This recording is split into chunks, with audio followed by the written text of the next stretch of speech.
Oi pessoal, nesse vídeo a gente vai falar sobre isomorfismo de grupos, tá bom? Que é um tipo bem especial de homomorfismos, tá? Então vamos aqui para a definição, né? Então aqui a gente começa com um homomorfismo, tá? E a gente vai dizer que esse homomorfismo é um isomorfismo se esse homomorfismo admitir uma inversa, tá? Ou seja, inversa à direita e à esquerda, e além disso, essa função inversa também tiver a propriedade de ser um homomorfismo de grupos, tá bom?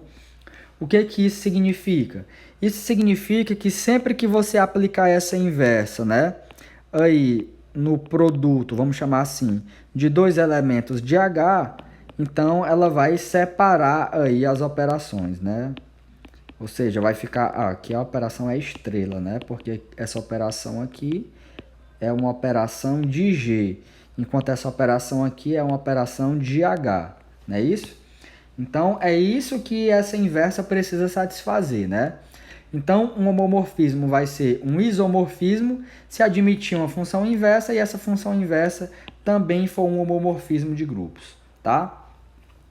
Ok, essa é a definição de isomorfismo. Só que essa definição ela é mais teórica, tá bom? Ela tem um cunho mais teórico aí do ponto de vista da teoria de categorias, né? Então, o que a gente vai ver agora, né, essa proposição aqui, essencialmente, ela vai estabelecer uma definição de isomorfismo de grupos mais prática, tá? Que a gente vai usar mais quando a gente for trabalhar provando proposições, fazendo exercícios, tá? Depois que eu provar essa proposição, eu vou falar um pouco mais sobre isso, tá bom? Mas antes de tudo, vamos ver aqui o enunciado, né? Então aqui a gente começa com um homomorfismo de grupos, tá? E o que a proposição diz é o seguinte: se esse homomorfismo for bijetivo, né? For uma função bijetiva, então de cara ele já é um isomorfismo. Ou seja, como é bijetivo, obviamente admite uma inversa. Isso a gente já sabia. Só que aqui essa proposição está dizendo o seguinte, que a gente ganha de graça o fato dessa inversa ser um homomorfismo de grupos, tá? Ou seja, se você tem uma função aí, que ela é um homomorfismo, e ela admite uma inversa, essa inversa ela vai ser direto um homomorfismo, tá? A gente ganha isso de graça, tá? De graça entre aspas, né? Porque a gente vai provar isso agora, tá bom?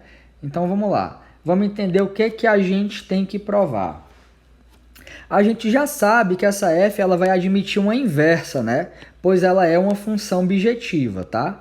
Então isso aqui já existe. Função bijetiva admite inversa, a gente já sabe disso.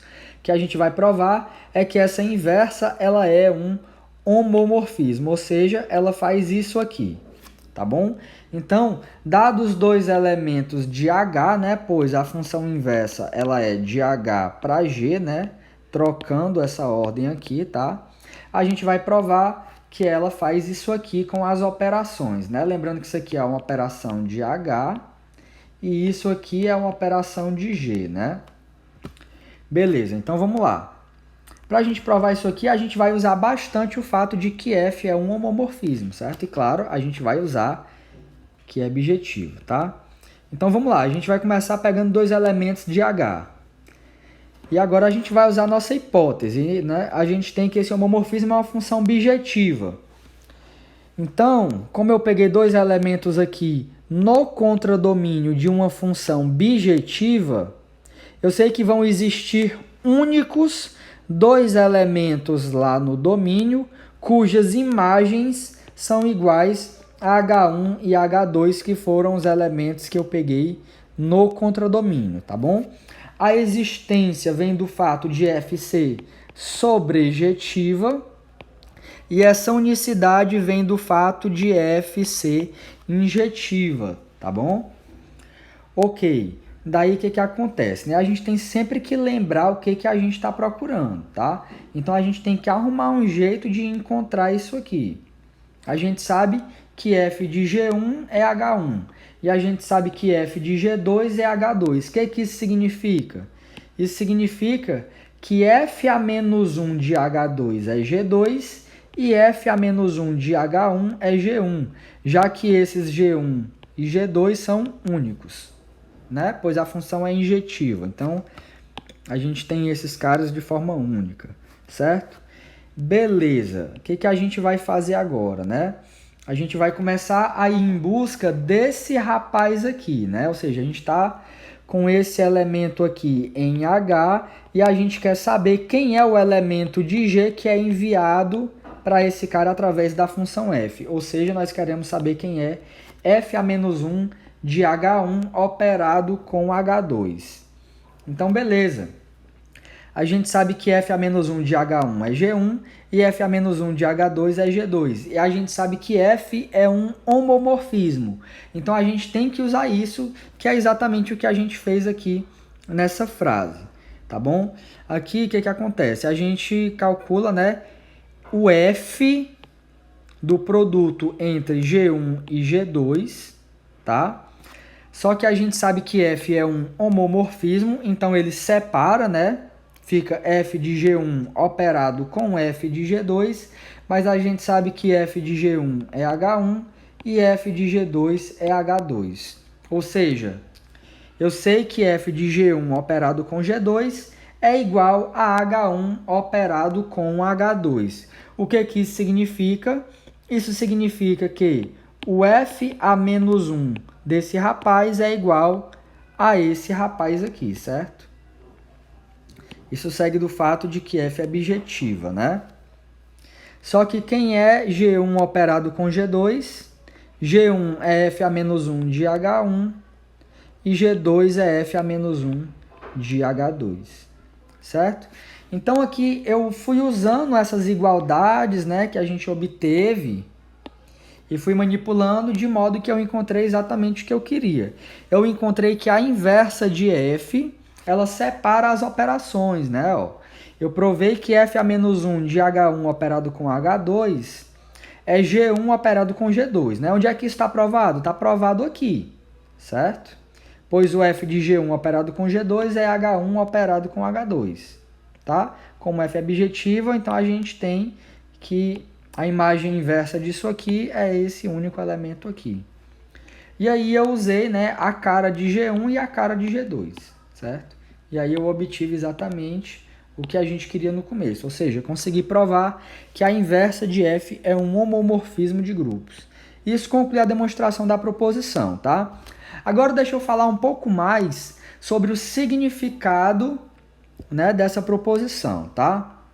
Então vamos lá, o que essa proposição está dizendo, né? Vamos olhar aqui a definição e a proposição.